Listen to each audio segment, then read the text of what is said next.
Broad-based declines across all of the major technology sectors. Apple's under pressure. Yahoo down 8.5%, Cisco 6.5%, Research in Motion 10%. And we're not getting the bid wanted. We're not getting the stock trading, and we see where the buyers are. We're just every day they're pounding it. You can't look at it if they're buying. This is horrible. We've had an 8-day losing streak in the Dow that in percentage terms puts it on par, close to the loss suffered in that crash in 1987, close to that percentage loss those 2 days in 1929. The market is as volatile as you'll ever see. Traders say this is the craziest thing they've ever seen in the market. That's the traders say they've never seen anything like it. The movement in oil prices is so fast.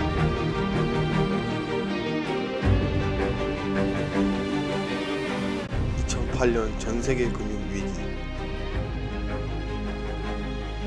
2008년 10월 31일.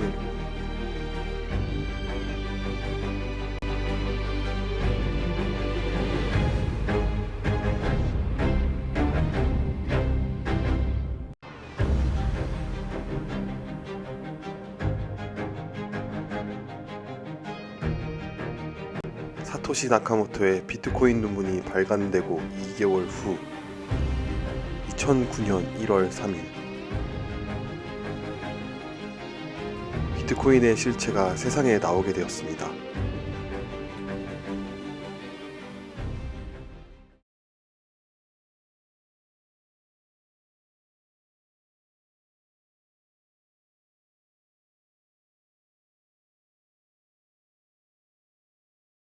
리플사와 XRP의 혁신을 제대로 이해하기 위해서는 비트코인의 역사부터 살펴볼 필요가 있습니다.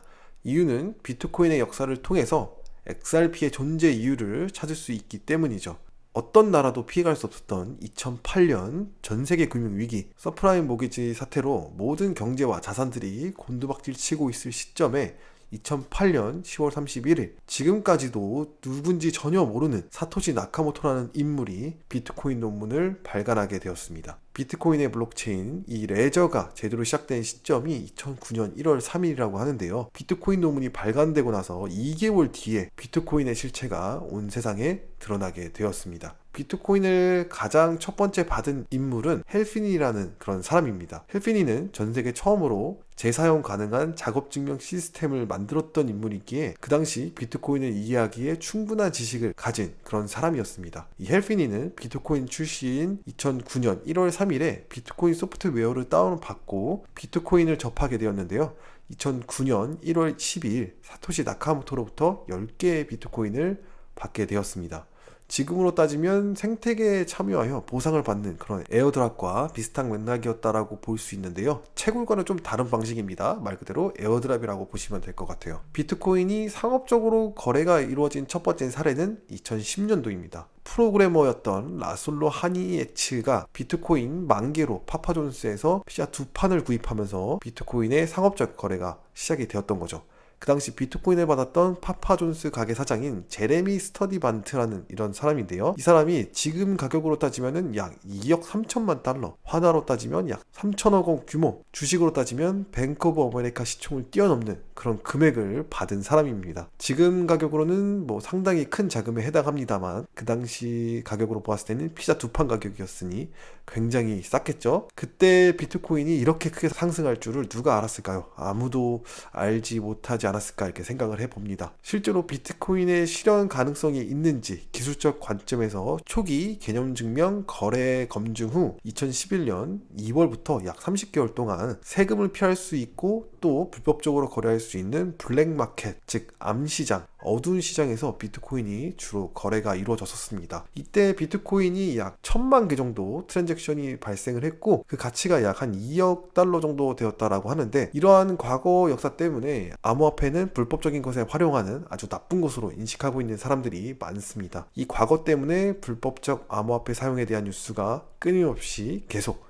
흘러나오기는 할 겁니다. 이렇게 비트코인이 사용됨으로써 세상 사람들이 점점 비트코인에 대해서 알게 되어졌고 비트코인 생태계 규모도 점점 커지게 되었습니다. 그렇게 비트코인이 잘 나가고 있을 시점 2014년 아주 역사적 큰 사건이 하나 터지게 됩니다. 그것이 바로 그 유명한 마운트 곡스 거래소 해킹 사건입니다. 마운트 곡스 거래소는 2007년 일본 도쿄에 기반을 두고 있었고 처음에는 게임 카드 온라인 거래소로 설립되었었습니다. 근데 마운트 곡스 거래소는 2010년 비트코인 거래소로 이제 사업을 변경합니다. 이때 놀랍게도 이 마운트 곡스를 창립했던 창립자는 리플사와 아주 연관성 깊은 제드 맥켈럽이라는 인물이었습니다.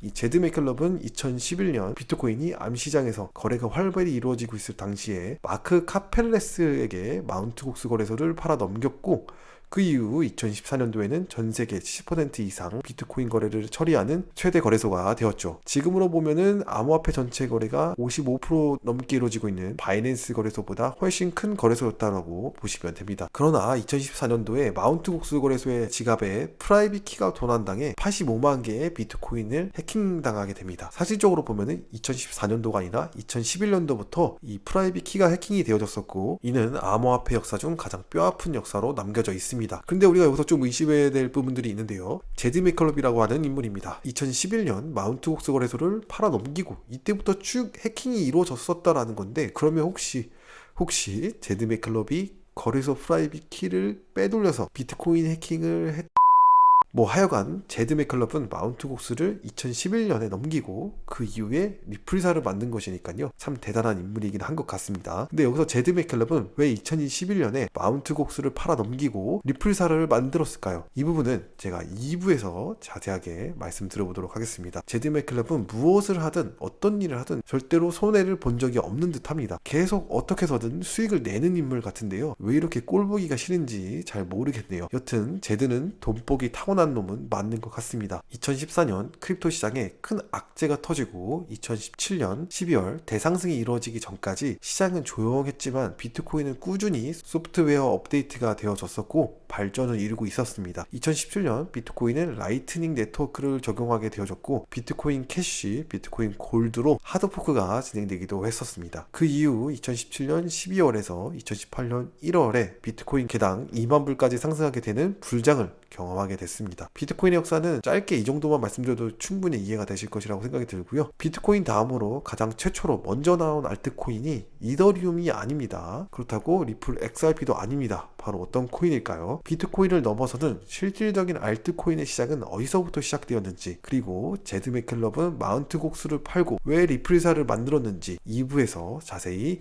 말씀드려보도록 하겠습니다.